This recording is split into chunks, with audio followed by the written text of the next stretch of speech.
My name is Madison McCartha, and this is Edwin Torres. And the date is May. No, it's not May. It's April 4th. 5th? 5th. 5th, April yes, 5th. Yeah. Okay. And this is the interview with the Institute for Latino Studies, and their oral history project. And I have a few different questions I wanted to ask you, and also welcome. Thank you. It's great to be here. Thanks for doing this.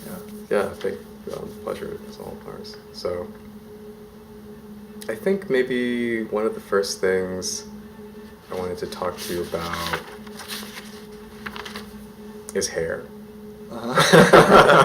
Okay. I think the first poem that at least in the packet we have, I haven't read your most recent book, but the first poem in the packet is, I wanted to say hello to the Silceros, but my hair was a mess. Yes. And I think, I don't know if you've ever done this, but I recently went to this meditation retreat. Have you ever done anything like that? No, but I do meditation every now and then. You do? But yeah. Okay.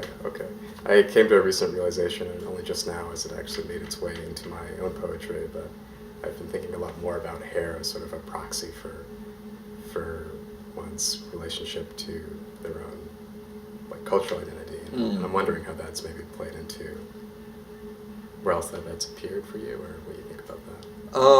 Well, for that piece in particular, I guess when you're in an environment where tradition is at odds with your current state of mind, you question everything. So the poem is about me being in a situation with these quote-unquote traditional Latino men. And in my mind, that though these are salseros, musicians in a salsa band, who are impeccably groomed and dressed, and they have gold watches and the whole thing. And I didn't. I guess because I lost my dad when I was 10, my formative years were sort of in limbo. And I didn't have that connection to kind of being perfectly groomed or anything. So I was just real. In my mind, well, actually I shouldn't say that, because that's their reality too. So at the time, I felt like, okay, I'm really I don't belong here. I'm from the East Village. I'm kind of like a hippie in their mind. But I realized that, well, that's in the poem. That's I'm writing about, my questions about my identity are worth pursuing, in language. So it came down to, what, and at the time my hair was a lot more wilder. Because I guess I was getting into the graphic design and art, so I kind of, I was just exploring that, just kind of letting it all hang out in a way. Then as I got older, you start to groom it a little bit better. So maybe hair enters into your maturity somehow.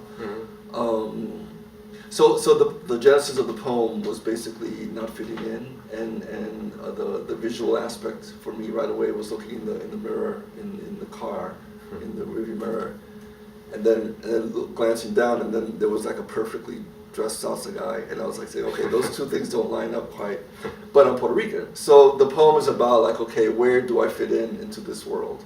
And it turns out, and that's why I end the poem with hair.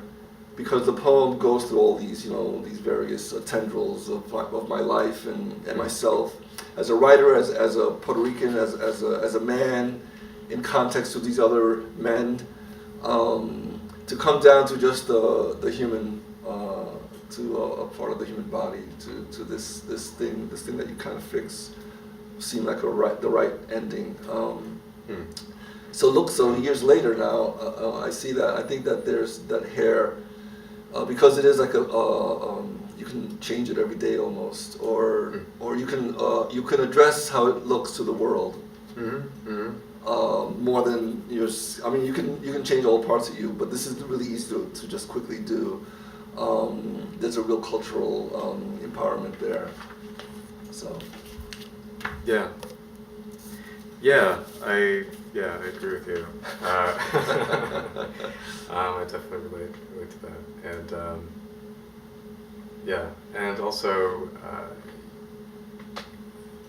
you mentioned that there's sort of something there was a moment when you were starting to write about hair here, you were thinking, okay, this is actually something I can bring into my poetry, and you've said in the anthology Angels in the Mirror Clips that I've never been interested in writing about my race, my culture, as much as I am about being human, inhabiting this body, the signs of identity before the salsa.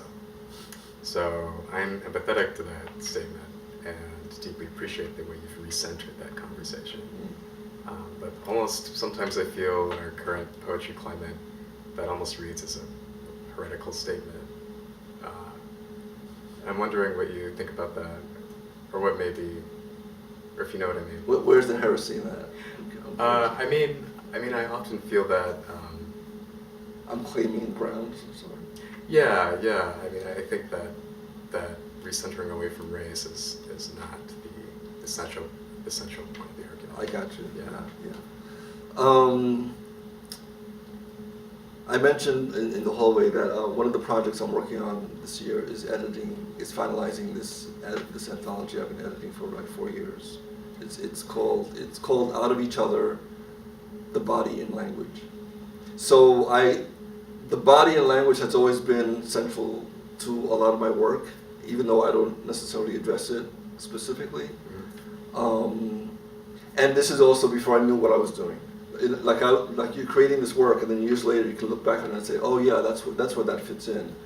To your point about like race and body and culture and where that appears in the work, I really do believe that the body is at the center of it all, and to claim that is not always easy to do, or it could be fraught with all these titles and all these hierarchies that you're trying to navigate through. But I'm sort of saying it's okay. This anthology has like 45 contributors, artists, writers, dancers, therapists, people outside the writing world, talking about language in their approach to body, into the self, into how you manifest, what your identity in a way. And it basically is it's kind of a distillation of my own work process. My language that I've grown up with, and also that I've nurtured and I've kind of like grown into, deals a lot with like it sort of inventing itself as it goes along. Some of the neologisms, some of the made-up words, some of the language-based sonic phrases, and some of those straight pieces. They're all about evolution, all transformations, all like how does the one become the other? How do we kind of like get to the next line, the next poem, the next phrase, the next breath? It's all connected. That's why that statement about the science, the sounds before the science, and all that. It's like taking the chance to claim yourself in your world, and that world does include, where you're from, of course, but also it's also where you're at, and how those two are sometimes not lined up. And I love the asymmetry of that, the not fitting in, the things that don't quite align the way they're supposed to, because that makes it human, it makes it alive, it keeps changing every time you revisit it. So I guess that there's a heretical statement in that where you're kind of like, you're claiming this other stake, this other place of where you fit into your work, and that you're not attaching it to somebody else's needs. Sure, yeah. And you're saying it changes because you're in a different place when you come back to it. Yeah, you're evolving, you're moving along. You still have your moments and your basic truisms and your beliefs, but they move with you. They kind of change with you. Yeah. And how to do that in the language, how to do that in the written language, let alone the spoken language. How do you kind of like take a page in front of you and have somebody that's never seen you before bring their world into it? It's a lifelong lesson. It's hard to kind of like take out the information that gets in the way of what you're trying to say. Yeah. Yeah. I do, yeah. What type of information do you feel would get in the way of what you're trying to say? Oh, it depends on the poem. Okay. Sometimes I love mixing in populist phrases or colloquialisms, like along you've established this road in your poem. You have this narrative thread, and along the line you go here, but you got to get back to that thread, or you lose the audience totally. Mm-hmm. I don't mind losing people, but I want them to know that there's a ground, that it's not just total everywhere. We're headed somewhere. So sometimes the fluff that gets in the way could be like a cliche, or like, you know, it's literally an extra word that you don't need. It boils down to the craft of, like, you know, the incision that the surgeon takes out, you know, the little bits here and there to kind of have the road go smoother. Right. And that comes with years of just, you know, self-editing and working with other people's work, and you're seeing like what has legs and what kind of really moves beyond you. And when something when something stops is when it's too aware of itself. It's hard to explain that, but it's just like, you know, it's like, hey, I'm gonna say this thing that's kind of clever and funny, and then you go back to the piece. It's like, you don't need that. So, you know. Yeah, I do. Yeah. I like what you're saying about. I'm glad that you brought up this road, or this path that the reader sort of enters or walks with the poem with you as the poem is progressing. For two reasons. One, because it's making me think a lot about sometimes the mechanisms of the way that your poems are flitting. In that mythology, again, Chavez talks about its curvature. The curvature of the poems, and for me, like, curvature usually, especially as it relates to meaning making, kind of refers to the way that a poem can make associative or sonic or frictive leaps, and the curve might be the path of that deviation or that careening. But Chavez quotes it and talks about its relationship to danger. That this is sort of like a perilous trip. But I think one of the more interesting quotes from that poem, "Sloped Curve" is the name of the poem, is this quote: "What is free is not the feather that is feathered, but the feather torqued horizon."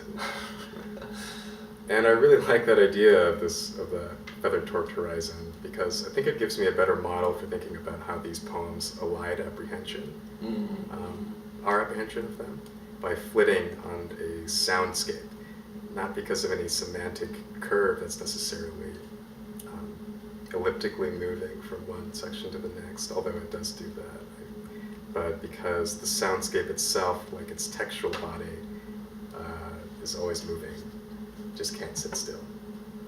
And but that's my reading. What do you think? I would run parallel to that and say that along with the curvature, there's the spine. The spine of the poem, and like literally the edge of it, but also the thread, and how and again, spine and curvature, body related. We're kind of we're composing this these moments, and what is free is not the feather, but the feather is actually what I first wrote, and then I said, well, that needs something more.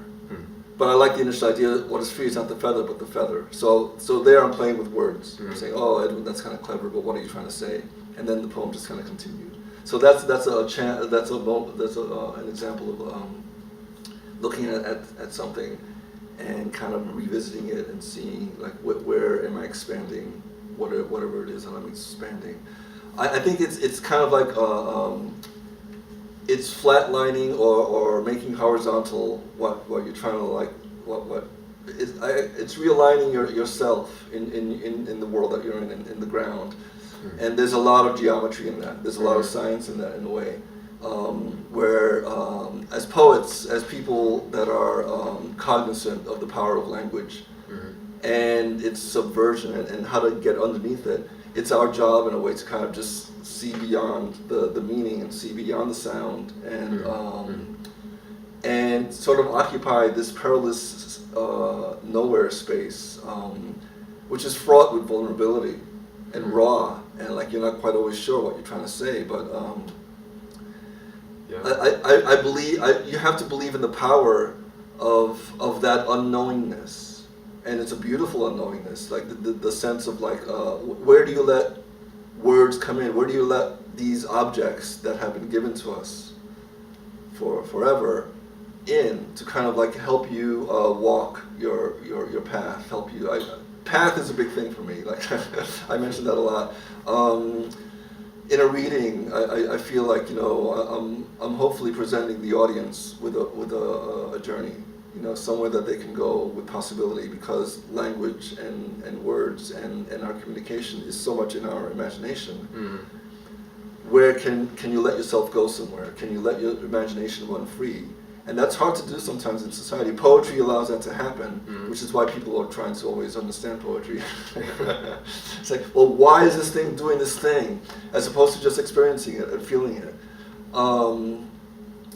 As the word makers, you know, we do have to understand it a little more than the other person. But there's still that sense of not knowingness, which is, I think it's crucial to have that sense of not knowing in the creative process. If I know where I'm going to end up, there's no reason to go there. Sure. It's like, okay, here there's like a chance to kind of explore and go and here and bounce around and everything. Along the way, you're letting in bits of the world into your psyche, into your moment. So it's very metaphysical. It's very transformational, where you're allowing yourself to travel this, you know, down this journey, knowing that you're not sure where the next step is going to go, and that's kind of a danger. But that's the Slipped Curve poem actually came from translating or mistranslating a few words overseas. I was in Europe or something, and I wrote a few words, and then I came back to it a month later, and it just kind of opened up for me.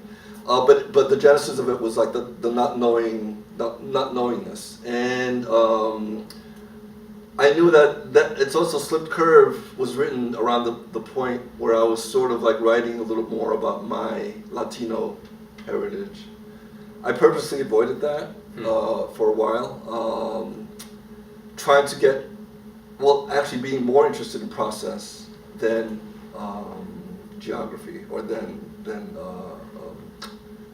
national pride or whatever it is. I guess my identity was fixed more on transformation than it was on place. And the transformation was, you know, what language can do. How can I play with this? How can I explore what sound does here and here? And over time, I realized, okay, there's a point where what you're creating has to stand for something beyond yourself. And sometimes that's just you being so embodied in your humanity that in itself does stand for something besides yourself. But with Slipped Curve, it was like, okay, I'm still going to play with language, but I got to bring in some Spanish in here. I got to explore like what it is, what am I transforming from into, and why, all those things. And those are questions that still to this day, you know, it's like, why are we writing what we're writing? We're witnessing the world, and as we're witnessing it, are we trying to have the reader, the audience, witness it for us, or with us, or against us, or how many changes are we throwing out at them? Are those changes warranted? You know, like they're just there. They're just reading some words.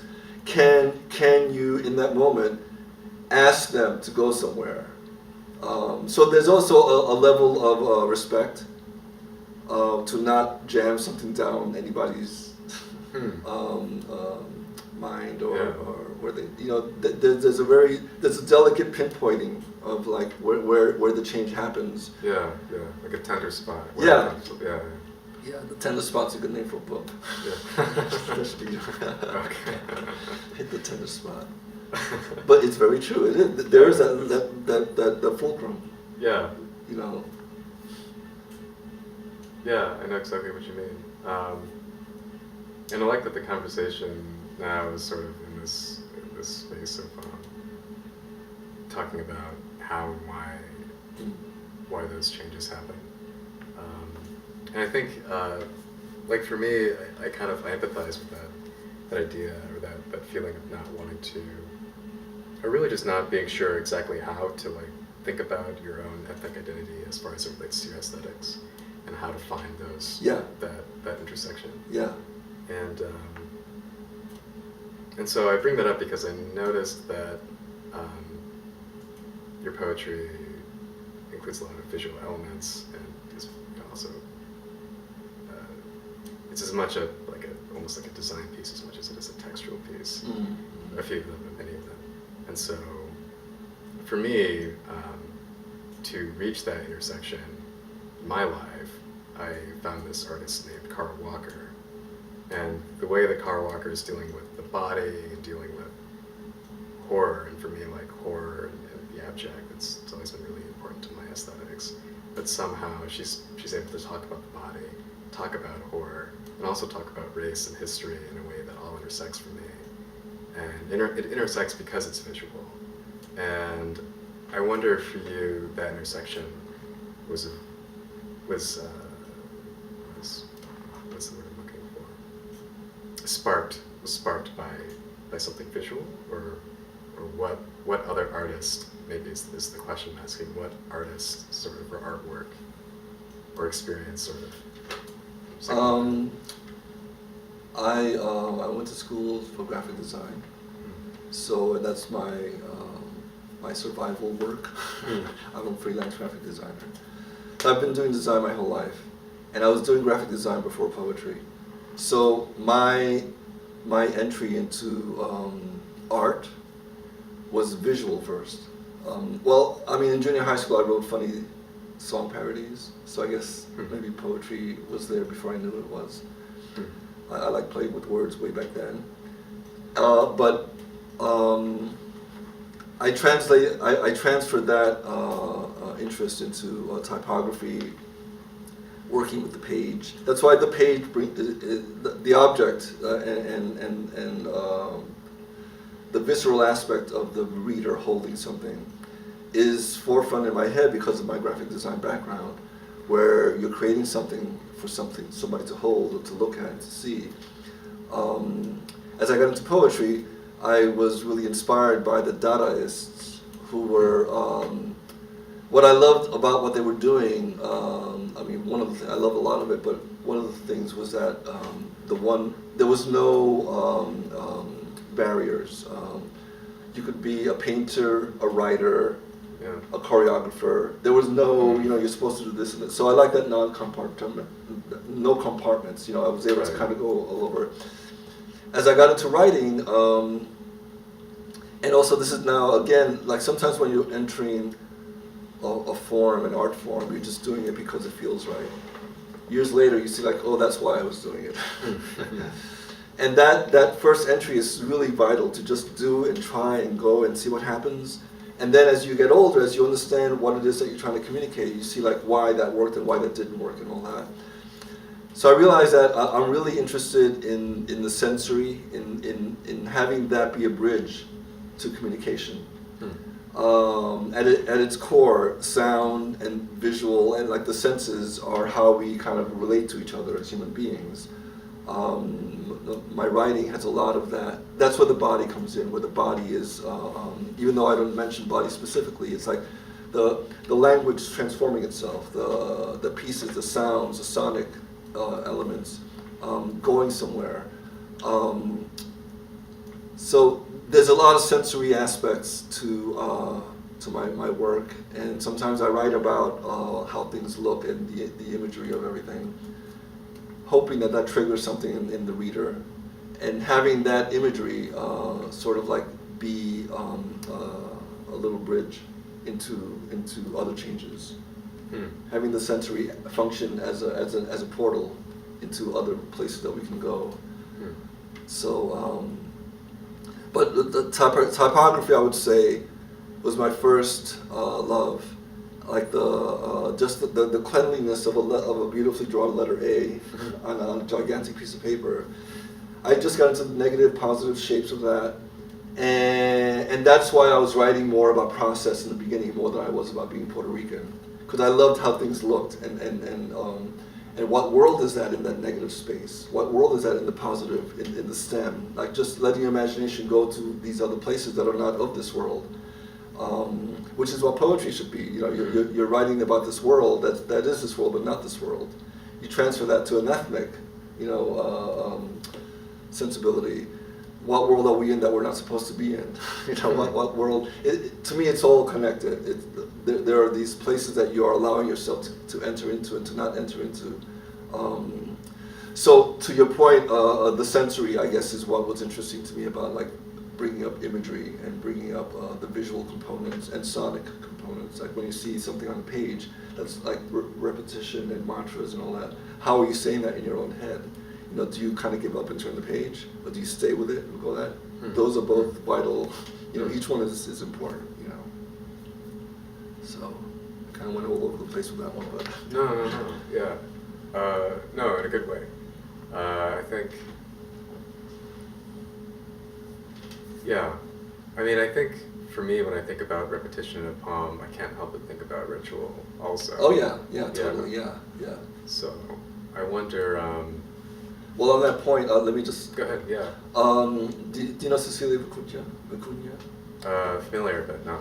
So she's like a mentor. She's a Chilean poet. She lives in New York and Chile. She's been around for a while. She creates these incredible one-of-a-kind performances and artwork and everything. She did this. She also did this film called Con, K-O-N, Con. And it's about, basically it's about these fishermen in Chile. And they have a ritual where they are, and there's a lot of African rituals that are around the same idea where you're bouncing up and down with your instrument.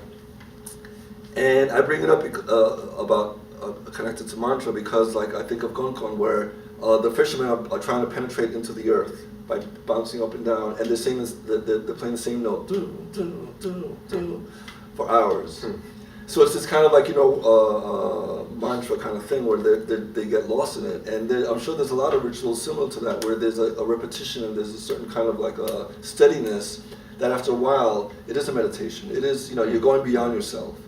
So I think of that where I'm penetrating into, or the mantra is going into this beyond self.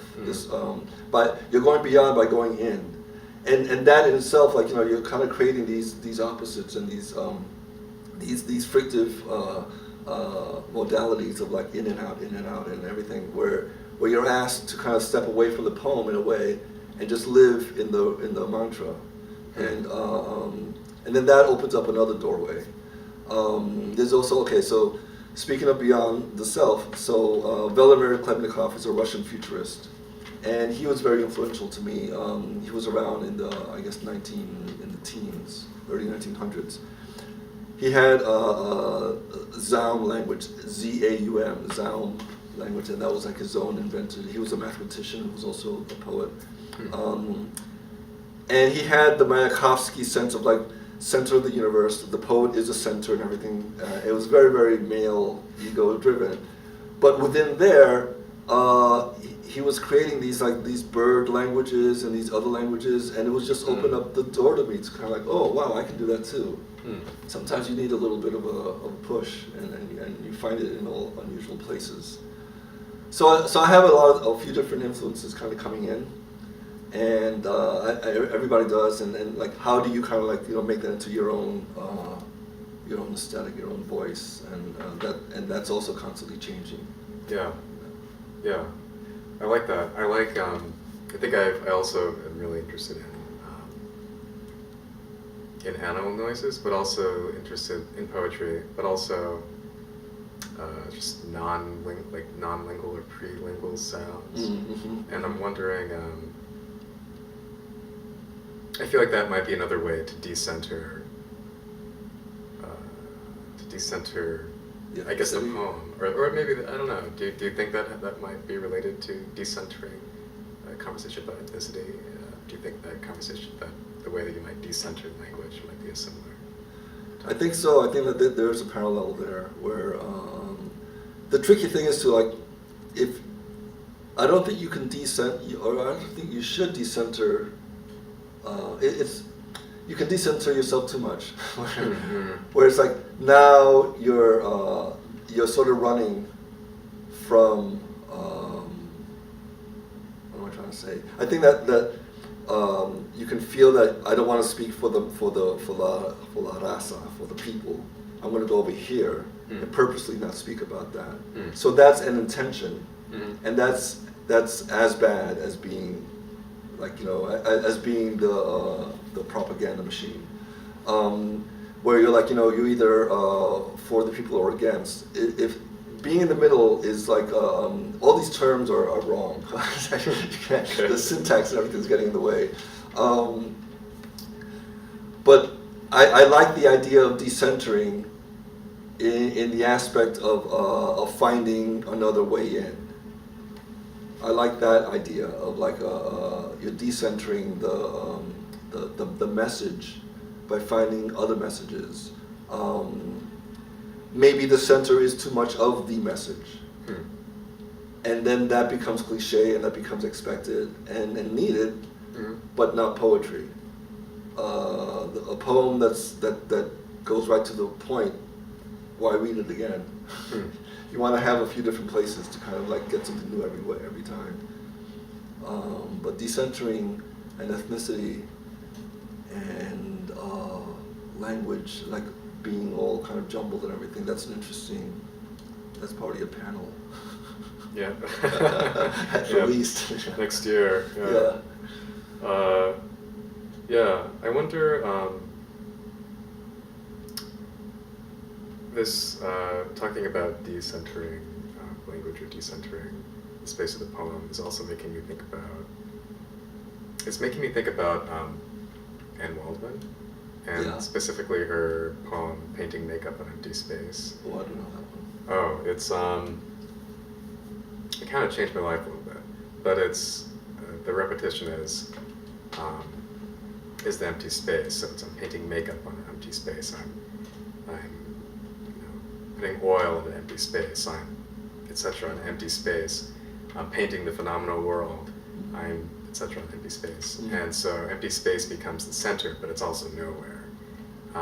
And through this like little ellipsoidal nowhere, she's able to kind of take us into these different places. That's beautiful. That's great. Yeah, it's really amazing. And I'm wondering, I'm wondering if that idea is resonating. Yes, yeah. There's a lot of did you say you didn't read Ameriscopia, or you didn't have a look at that book? No. In that book, I'm going to read some pieces from that tonight. But there's one real short piece, which is actually 9/11 inspired, although there's no 9/11 in it. When 9/11 happened, one of the articles I read was there was this elementary school right near where the towers collapsed, and there was an interview with one of the kids who was watching the people jumping off, and he was saying, "It's okay, someone's going to catch him." And I was like, so I wrote a piece about, and it was a boy. So I said, the boy tried writing about the sky. That was the first line. The boy tried writing about the sky. So the short poem, it's that line repeated in different ways. Tried writing about the sky, and there's a refrain of the sky was gold and blue, and he tried writing about water and glue and gold and blue, and it changes in and out of itself throughout the whole thing. And you're left with this like moment of like as a poem at the end of it, it's short, but it's like at the end you're jolted into like where did I just go? And I think that there's an unspoken darkness because of the genesis of the poem, even though the poem ends about he tried writing about the sky. The idea of that kind of repetition, that kind of mantra, does resonate with me, and how you're able to kind of take something and have it evolve into something else, let alone the empty space. Working with, in effect, the poem on the page is an empty space. And where you're kind of contributing your life into it, and how you're kind of forming into it, gives you the experience for that moment that you're reading it. Tomorrow will be a whole other thing that you're dumping into it. So I like that sense of like bringing your whole bag of life into the poem, and every day it changes and becomes something new. So then Miguel Algarin, who was one of the co-founders of the New York Cafe, wrote a poem about the void you must avoid, something about the void, and he was playing. I think Latinos or Puerto Ricans play with word play a lot. I'm not sure whether I talked to somebody about that, and we agree that we do that. We don't know why, and maybe it's like a survival mechanism to just have fun with language while you can. But anyway, Miguel writes about the void is a void you must avoid. So he plays with that idea. So this sense of like not being and not and it becoming the center. Mm. There's a lot of like physical geometry that we're talking about here. I think that these are like parallel universes or parallel entry points into our collective reality. That poems do that, where we're trying to give shape to this thing that we're creating. So we give it language. We say, okay, this is this plane and this plane. Where do I fit in there? Where can I travel in between there? Mm. Can my language do that for me? Do I have to push it? You know, all those things. It becomes like, language becomes a metaphysical reality that we're kind of constructing and molding and shaping. And how do we kind of like, carry that and care for it and give it to somebody else and change somebody's life, like how do we kind of like create something that feels right for us but have it live beyond our moment, The Yes Thing book, did you look at that book, the Yes Thing No Thing? Yeah, a little bit. I have it here if you want to. Because there's speaking about like how poems work on the page, where this poem, this has a lot of different graphic explorations, where I'm sort of like using the page itself as like a reason to continue. There's some poems here where I purposely left off parts of words, and I'm using like the way the page is designed as the actual poem itself. So this one is called Futopo, which is future poem, Futopo. And I've sort of like, I had this idea of bees, but the honeycombs are full of words. And if I hold this to the... Yeah, yeah. And as you turn, as the poem continues, and the poem's very much a mantra, the honeycomb gets filled in. Oh, okay. But then, eventually the honeycomb starts morphing into like nothingness. Oh wow! So and it's disintegrating. Yeah, disintegrating until at the end it's just these little bits of graphic nothing, which is very John Cage inspired. Oh yeah. And then we're left with like at the end an insect in my mind. But it's a graphic other. Yeah. It's not like it's actually also a collection of all the lines and bits that were before it. So it's a being of some sort. In my mind, it's an insect, but it's up to the audience. And the end of the poem goes into Spanish, and before it was between Spanish and English. So there's a connection between the two. And at the end, I'm saying, de nada soy nada, de nada, de nada, de nada. Of nothing, I am nothing. Of nothing, of nothing, of nothing. De todo soy todo, de todo, de todo, de todo. And that's what started, by this point in the poem, I'm like in this kind of state of like, de todo soy todo, de todo, de todo, de todo. So I'm like kind of like, almost like a preach. Like a closing, So of everything, I am everything. Of everything, of everything, of everything. De día soy día, de día, de día. Of day, I am day. Rompe, me rompe. Break, I break. I break, I break, I break. And then the ending is suelta, suelta, suelta mi lengua de nada. Lose, or suelta is like leave, leave, leave my language of nothing. So I'm playing with like the Spanish. These are purposely simple words so that they can kind of like flow with the alliteration. But also what they're saying is like by this point I'm sort of gone. I'm no longer no longer the center of the poem itself. And the poem is also playing with spine, with like centering and off and everything. So there's a lot within this poem that explores the visual aspects of that. So because we were talking about that before, it was worth. Yeah. I really like. I'm really glad you brought that honeycomb image in. That's pretty amazing. How much time do we have left? That's a good question. We're still good? Okay. Yeah. I'm wondering, I think like not one of the last things, but one of the last set things that I think that I wanted to talk about is the relationship between, actually just to kind of tie in the last bit of what you're saying, I think that part of what you're getting at is that, my reading is that part of what you're getting at is at that point, not only are you not the center of the poem, but now it's the poem itself is speaking. It's like the persona is speaking, like a constantly changing persona. And part of like your formal shifts make me think about some of the shifts that happen, formal and linguistic shifts. Some of the shifts that happen in this book called Twerk by Latasha and Nevada Diggs. Have you read Yes, these? yeah. Okay, I'm yeah. good friends with her. Oh, good. Okay, yeah. So, like for me, when I read that book, those shifts, those twerks are a kind of survival, like it's almost like a challenge to the reader to like apprehend or know that body and to move, and moving back and forth between these different languages is a way to survive the violence of apprehension.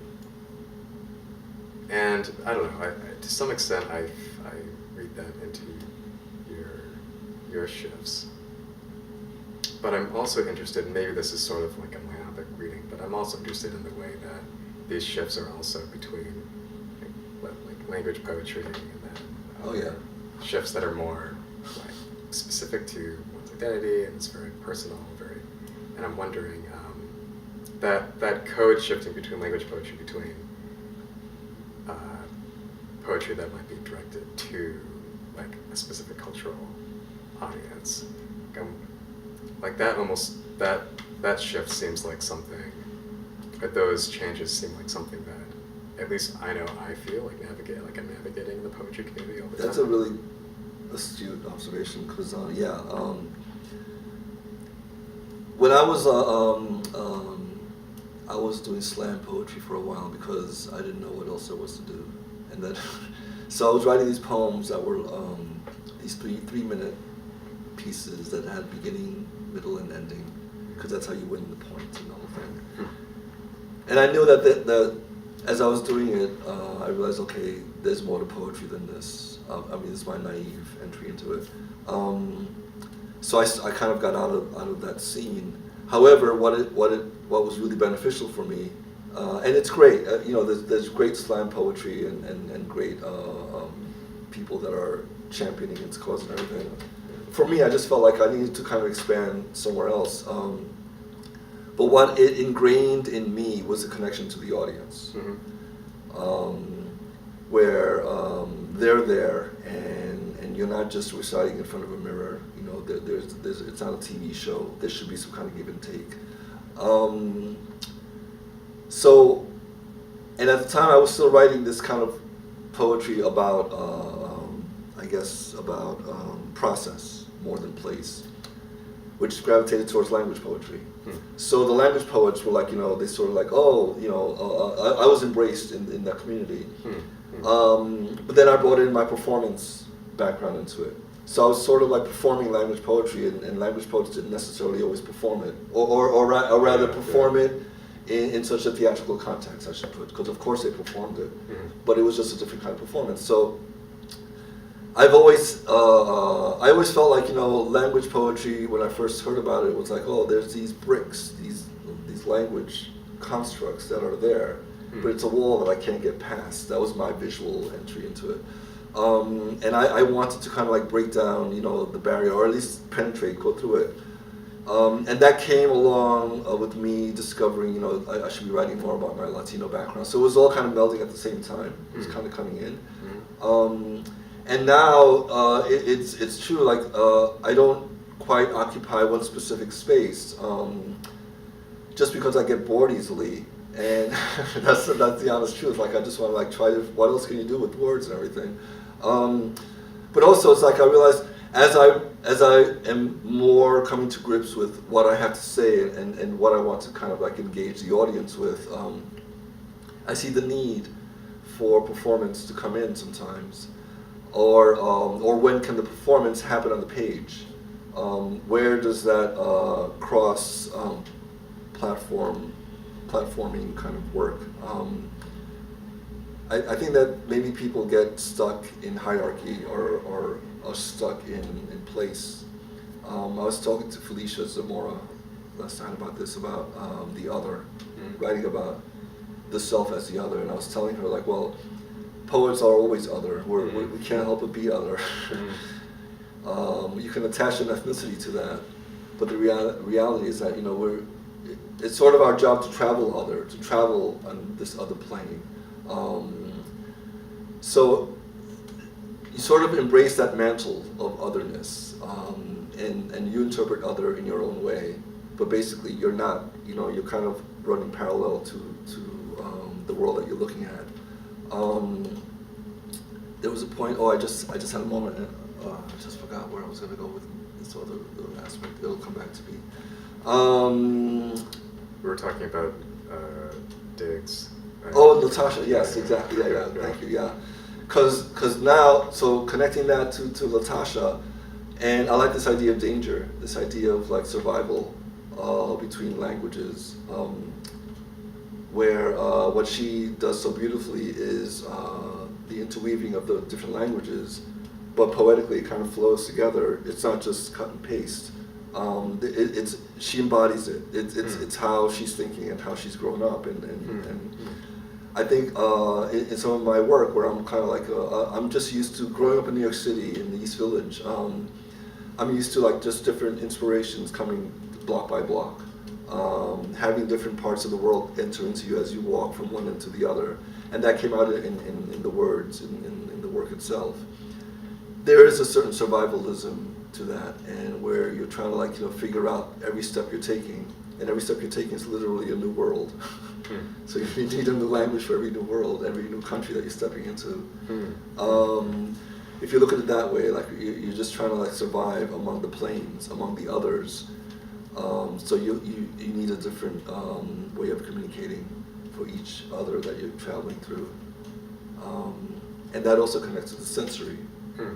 To like, you know, to opening up the world that you're writing about by opening up the world that you're in, and how all those things are relating, and that's how the work will kind of like live beyond the page or live beyond yourself, where somebody else is experiencing it in their own way, and they're not shut off. They're let in some kind of way because there's another language that's suddenly available there for them. You know? So. Okay. Yeah. Yeah. But it's like good that to opening. consider all that. Yeah. Yeah. Okay. That's all I have. Okay, that's good. So, Awesome. Thanks for so coming. much. Yeah, Thank yeah, you. really great talking to you. Great. Yeah.